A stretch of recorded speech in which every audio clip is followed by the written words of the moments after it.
Om Swastiastu. Kenalkan, nama saya Igede Bikanya Putra dengan NIM 241052135. Di sini saya akan membuat tugas satuan proses. Nah, tugasnya itu adalah mereview salah satu jurnal hidrolisis. Di sini saya memilih jurnal hidrolisis.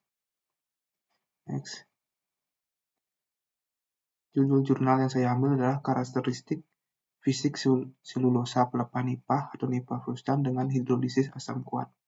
Link jurnalnya sudah tertera. Identitas jurnalnya itu Jurnal Agroindustri, yaitu halal SSN 2442 hingga 3548 volume 11 nomor 1 April 2025.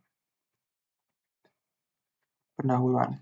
Tanaman nipah atau Nipah fruitisan merupakan palma yang tumbuh di ekosistem mangrove dan telah dimanfaatkan secara tradisional oleh masyarakat. Namun, pemanfaatan pelepah nipah masih terbatas. Padahal bagian ini memiliki kandungan selulosa yang tinggi dan berpotensi sebagai bahan baku biomaterial. Selulosa hari pelepah nipah dapat dikembangkan untuk berbagai aplikasi industri, sehingga diperlukan penelitian untuk mengetahui karakteristik fisik selulosa setelah pelakuan hidrolisis asam kuat.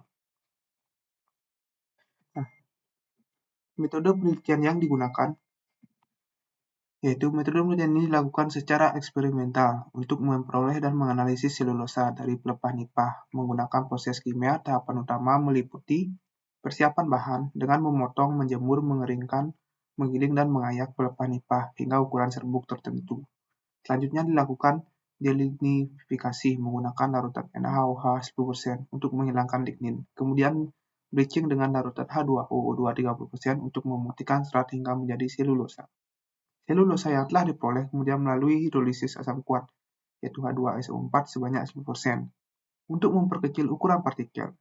Hasil produk dianalisis dengan uji kandungan selulosa dan lignin, morfologi serat SEM dan EDX, serta gugus fungsi kimia FTIR, untuk mengetahui karakteristik fisik dan kimia selulosa hasil hidrolisis. Next. Hasil dan pembahasan. Serat nipah. Pelepah nipah dipotong kecil-kecil kemudian dijemur hingga kering sempurna. Baru kemudian digrinder hingga berbentuk serbuk dan diayak dengan menggunakan saringan 60 mesh. Nah, seperti yang ada di gambar ini adalah pelepah nipahnya. Setelah itu pelepah nipah yang sudah dipotong kecil-kecil kemudian melalui proses pengeringan nipah, kemudian pelepah nipah kering telah dihaluskan atau telah menjadi bubuk. Selanjutnya, kandungan selulosanya. Selulosa adalah salah satu penyusun dinding sel tanaman yang dapat diperoleh melalui proses ekstraksi dari limbah pertanian kayu ataupun serat tanaman. Dalam pembuatan pulp, kadar selulosa yang dibutuhkan adalah lebih dari 40%. Berdasarkan hasil analisis laboratorium diketahui, kandungan alfa selulosa pada pelepah nipah pada penelitian ini adalah 39,626% dan kadar lignin pada penelitian memiliki nilai yang tidak terlalu jauh. Next.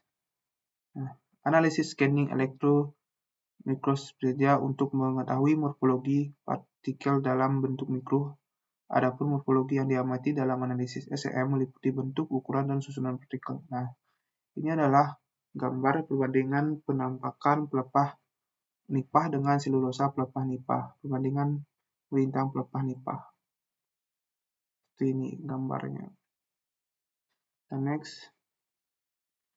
Serat selulosa hasil penelitian setelah dilakukan proses hidrolisis asam yang dilanjutkan dengan proses sanikasi selama 2 jam, didapati ukuran partikel adalah 615,814 um, 728,974 dan 847,719 mikrometer. Ukuran tersebut lebih kecil jika dibandingkan dengan hasil penelitian yang menyatakan bahwa serat pelepah nipah memiliki range ukuran 0,27 mm sampai 0,47 mm. Ini membuktikan bahwa proses hidrolisis dapat memperkecil ukuran partikel serat nipah. Berdasarkan hasil tersebut, partikel selulosa pelepah nipah belum dapat dikategorikan ke dalam mikroselulosa.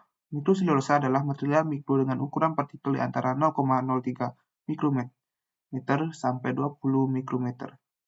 Pada gambar 5. Selulosa pelepah nipah penampakan gambar 5 yaitu selulosa pelepah nipah. Penampakan selulosa pelepah nipah setelah melalui proses hidrolisa asam dengan terlihat lebih jelas dengan memperbesar 100 kali, 1000 kali, 3000 kali, dan 5000 kali. Dari hasil pembesaran tersebut terlihat bahwa serat-serat selulosa mempunyai bentuk yang memanjang, seperti pada gambar di atas. Next. Unsur utama yang terkandung pada selulosa pelepah nipah berdasarkan hasil analisis SEM atau IDX adalah karbon C dengan persentase massa sebesar 51,21% dan oksigen sebesar 48,79%. Grafik XXX pelepah nipah tersaji pada gambar 7. Ini adalah grafik dari analisis SEM dan IDX. Bisa dilihat seperti ini. Oke, kita next.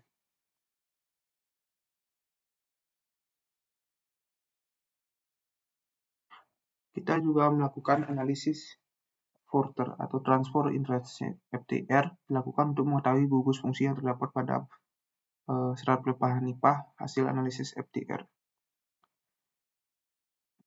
Dari hasilnya, analisa Fourier Transform Infrared atau FTIR dilakukan untuk mengetahui gugus fungsi yang terdapat pada mikroselulosa pelepah nipah.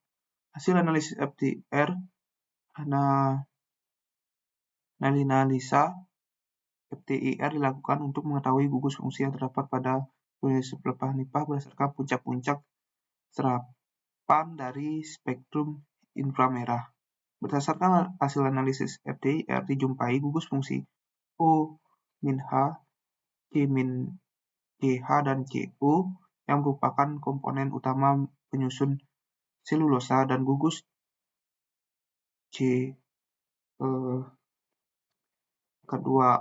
yang merupakan penyusun lignin. Gugus alkohol, fenol, dan ikatan hidrogen OH diindikasi terdapat pada mikroselulosa nipah pada panjang gelombang 3409,12. Hal ini senada yang mendapati gugus OH muncul pada panjang gelombang 3409,04 dibandingkan antara gugus fungsi yang fungsi. Nah, kesimpulan dari jurnal yang saya review adalah karakteristik selulosa nipah yang telah melalui proses hidrolisis asam H2SO4 10% didapati ukuran partikel menjadi lebih kecil dengan range ukuran 615,814 mikrometer hingga 840,719 mikrometer. Berdasarkan hasil analisis SEM atau IDX, didapati bentuk serat selulosa pelepah nipah memiliki bentuk memanjang dengan panjang yang tidak seragam, serta unsur pembentukan adalah karbon dan oksigen. Gugus fungsi yang dijumpai pada selulosa pelepah nipah adalah OH, CH, dan CO yang merupakan komponen utama penyusun selulosa dan gugus CO yang merupakan penyusun lignin. Baik, sekian presentasi dari saya. Jika ada salah kata, saya mohon maaf dan terima kasih.